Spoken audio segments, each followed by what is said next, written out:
Hey, boss.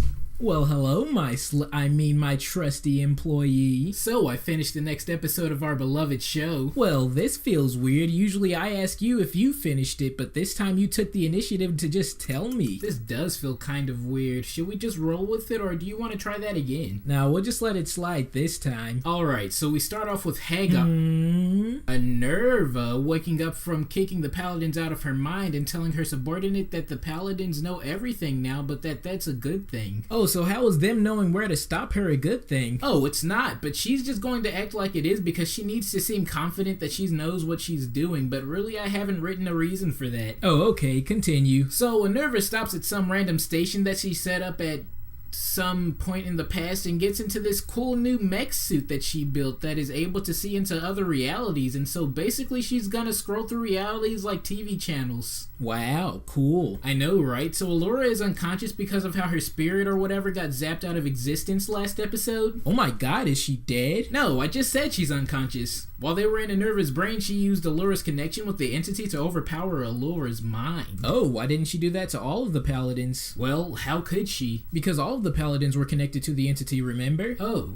No, I didn't remember that. It's okay, remembering things is hard, forget about it. I already did. So then the Atlas crew and the Paladins are going to have a meeting where Paige basically explains that Aerva wants to try to find the perfect reality for her to live in, and that if she travels to that new reality that there might be consequences. There might be? Yeah, well, who can know for sure since, nobody has just stayed in another reality for more than a filler episode, so bad stuff might happen. Oh, but in that filler episode they went into the separate reality due to that Voltron rock, right? So won't they have to acknowledge that? Oh, well, I guess I could explain away that Voltron rock as a natural phenomenon then. Oh, but if it's a natural phenomenon, then wouldn't taking that rock and making Voltron kind of already mess up tons of realities? Oh, I guess so, but nobody's going to think about it that hard. Are you sure? Positive. Well, alrighty then. So after that, Hunk is gonna say something exceedingly stupid. Oh, so the usual. Yup. I love it. Hunk's going to try to come up with a plan to stop Aerva, but then Lance is going to be like,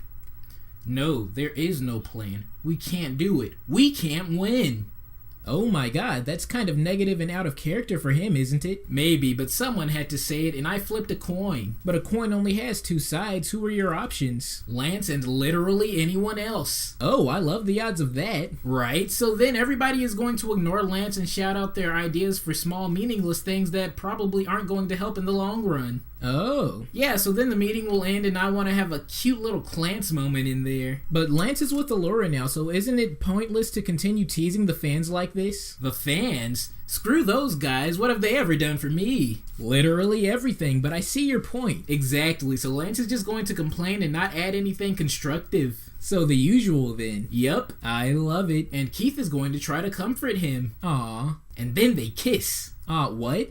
Wait, we can't do that. Well, why not? You were complaining that the fans wanted this kind of stuff. I think what they want is actual relationship development and chemistry. But we've never done that before, not with any of our relationships. You're right, but we still can't have two gay characters in the show at the same time. Yeah, that would be insane. They'll just shake hands instead. Boom, that's just as good. So Ramel is going to go to those prisoner Altanes and bring the black one with dreads with her to the Balmira. The black one with dreads? Didn't he die a few episodes ago when he tried to snitch? Yes. Oh. Okay. So then Slav annoys Paige and her dad about more reality nothings. I love Slav. He's the best. So, on the Atlas, they keep getting wormhole signatures, and so they contact people close to them to go spy on the area and see what's going on. Cool. I know, right? So right when the spy is about to say what Aerva is doing, they get caught and have to fly away. They're just flying ships. Can't he talk and pilot at the same time? No, silly. How can you use your hands and your mouth at the same time? What do you mean? Everybody does that. Oh, yeah. So do I. I was just joking, of course. I sure hope so. Yup.